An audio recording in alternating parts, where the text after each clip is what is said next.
ఇరుకును విశాలంగా చేస్తాడు. ఈ అనర్థాన్ని, అపార్థాన్ని, అవరోధాన్ని మార్చేస్తాడు. దేవుడు ఇలాగ చేయ సమర్థుడు అని దేవుని మీద నమ్మకం, నిరీక్షణ రావు. అప్పుడు మన ప్రాణము ఏం చేయటానికి పూనుకుంటుంది? స్తుతించడానికి అవకాశం.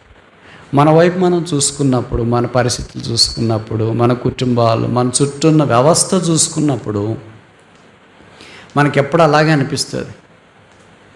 ఆ మధ్యలోకి ఆయన బాగా క్రీస్తు కొరకు జీవించినాడు. సుమారు 10-15 ఏళ్ళు. ఇంక లోకం మీకు తెలుసు కదా ఎంత భ్రష్టత్వంతో ఉందో. ఎంత బాగా ప్రభు కొరకు జీవించాలనుకుని ఆశ ఉంటే అప్పుడే లాగేస్తుంది.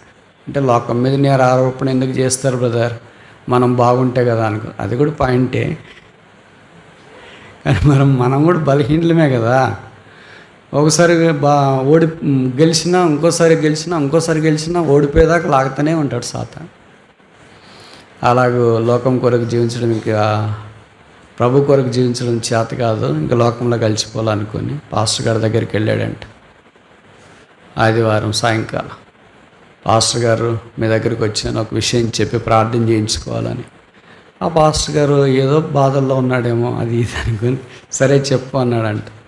అప్పుడు ఆయన చెప్పాడంటే, ఇంతకాలం 15 సంవత్సరాలు దేవుడు అంటే చాలా భక్తి వైరాగ్యాలతో జీవించానండి. కుటుంబం దేవుని కొరకు జీవించాను. ఇప్పుడు చాలా విసుగు వచ్చింది. లోక పరిస్థితులు, అనారోగ్యాలు, ఆర్థిక ఇబ్బందులు, వ్యాపార నష్టాలు ఇవన్నీ చూసి ఇంక క్రైస్తవ్యంలో సాగలేను అని అనిపించింది. కానీ నేను ఆరాధనకు వచ్చినాను, పాటలు పాడాను, పరిచయం చేసినాను, లైవ్ ఇచ్చిన, ఎవరన్నా లైవ్ ఇచ్చింది, అన్నీ చేసినాను. ఇప్పుడు నాకు చేత కాదని పాస్టర్ గారు అడిగాను, మరి ఇప్పుడు నేను ఏం చేయాలయ్యా అన్నాడు. మీరు ప్రార్థన చేసి నేను లోకంలో ఏ రోజు కలిసిపోలో చెప్పండి అన్నాడు. అది చెప్తాను కాదే నేను ఇక్కడ ఉండేది. ఇబ్బందులు ఉన్న వారికి ప్రభు మాటలు కొన్ని చెప్పి ధైర్యపరిచి ప్రార్థన చేయటానికంటే ఇక నా చేత కాదని ఇసిగిపోయాను. నా ప్రాణం డసిపోయింది. ఇంకే మాట నేను ఇప్పుడు వినే స్థితిలో లేను. నేను లోకంలో కలిసిపోవాల్సిందే. మీరు ప్రార్థన చేయండి పాస్టర్ గారు అన్నారంట. కలిసిపోయేవాని కొరకు ఇంకేం ప్రార్థన చేస్తాం? సరే వెళ్ళిపోని ఇష్టం అన్నాడంట. వెళతా అన్నాడంట. పాస్టర్ గారు ఎప్పుడు కలవమంటారండి లోకంలోనా అన్నాడంట. రేపా ఎల్లుండే ఈరోజు కలవమంటారంట. లోకంలో కలుస్తానని నన్ను అడగలేదు కదా, నువ్వే తీర్మానం చేసుకున్నావు, నీకు ఎప్పుడు నచ్చితే అప్పుడు కలవు, నీ ఇష్టం. అయితే పాస్టర్ గారు అన్నారంట, లోకంలో కలుస్తాను అని తీర్మానం చేసుకున్నాను అనుకో, సోమవారం, మంగళవారం, బుధవారం. ఆ తీర్మానం చేసిన రోజు ఒక అర్ధగంట ఒక చిన్న పని చేయి, అది మాత్రం నేను నీకు చెప్తా అన్నాడు. పాస్టర్ గారు కదా, చిన్న పని, అర్ధగంట పనే కదా, చేస్తే తప్పేముంది అనుకో. చెప్పండి పాస్టర్ గారు అన్నాడు. ఏం లేదు, ఆ రోజు బాగా తలంటి స్నానం చేయి, ఆదివారం చేసినట్లు, మంచి షాంపూతో, మంచి తెల్ల బట్టలు వేసుకో, బైబిల్ పాటల పుస్తకం తీసుకో, మీ ఇంట్లో ఒక మూలకు చాప వేసుకో, అక్కడ మోకరించి ఒక పాట పాడు, తర్వాత ఒక కీర్తన చదువుకో, ఏదో కీర్తన నీకు ఏదో నచ్చితే అది. దేవుడు నిన్ను 15 సంవత్సరాల లోకంలో నుండి కాపాడినాడు కనుక దేవుని స్తుతించడం ఆరంభించు.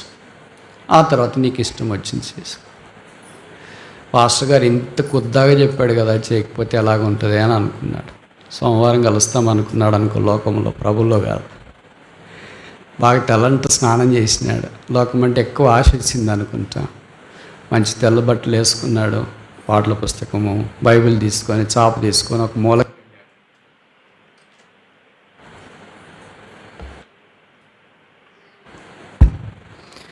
అప్పుడు ఏం పాట పాడదామా అని ఆలోచించినాడు.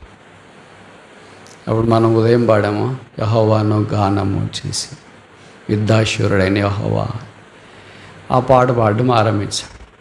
చివరి దాకా వచ్చేటప్పటికి ఆయన కళ్ళల్లో కన్నీళ్ళు ఆగిపోలేదు. పాట పాడుతున్నాడు, కన్నీళ్ళు కారిపోతున్నాయి. ఫరో రథముల సేనల నుండి విడిపించినాడు, ఎర్ర సముద్రం నుండి విడిపించినాడు. అవన్నీ దాంట్లో రాసింటారు కదా. ఇన్ని చేసిన దేవునికి ఎదురు తన్ని లోకములు ఎలా కలిసిపోవాలి? ఇప్పుడు పాటంతా పాడేటప్పటికి ఆయన కళ్ళని ఏడ్చి ఏడ్చి ఏడ్చి కన్నీరు కారి కారి నీరసం వచ్చింది. ఇప్పుడు ఏదో కీర్తన చదువుకోమన్నాడు కదా, అప్పుడు ఈ 43వ కీర్తన చివరికి వచ్చినాడు. నా ప్రాణమా ఏల కృంగి. అది చదివిన తర్వాత ఇప్పుడు లోపల నుండి వచ్చిందంట ప్రేరణ, సరే వెళ్ళే లోకంలో కలిసిపో. ఇప్పుడు అనుకున్నాడంట, ఇంత చేసినా నా ప్రభుని విడిచిపెట్టి మనుకోలకి ఎదురు తన్ని అప్పగించి నేను లోకంలో ఎలా కలుస్తా? ఇంకా నేను ఆయన్ని స్తుతించడం ఆరంభించినాడు. పాస్టర్ గారి దగ్గరికి వచ్చినాడు. పాస్టర్ గారు అన్నారంట, ఏంటి అప్పుడు కలిసిపోయావు అని. కలవలేదని చెప్తానికి వచ్చానండి అన్న. ప్రభుకి స్తోత్రాలు, ఏం జరిగింది అని. మీరు చెప్పారు కదండి ఇలాగ చేయమని.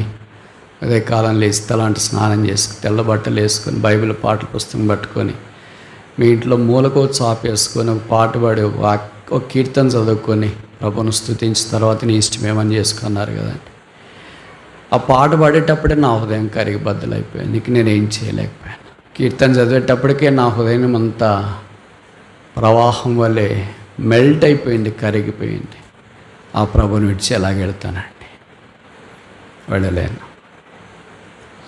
నా కొరకు ప్రాణం పెట్టిన ప్రభువుని విడిచి ఈ లోకంలో కష్టాలన్నింటిని బట్టి ఎలాగో లోకంలో కలిసిపోతానండి?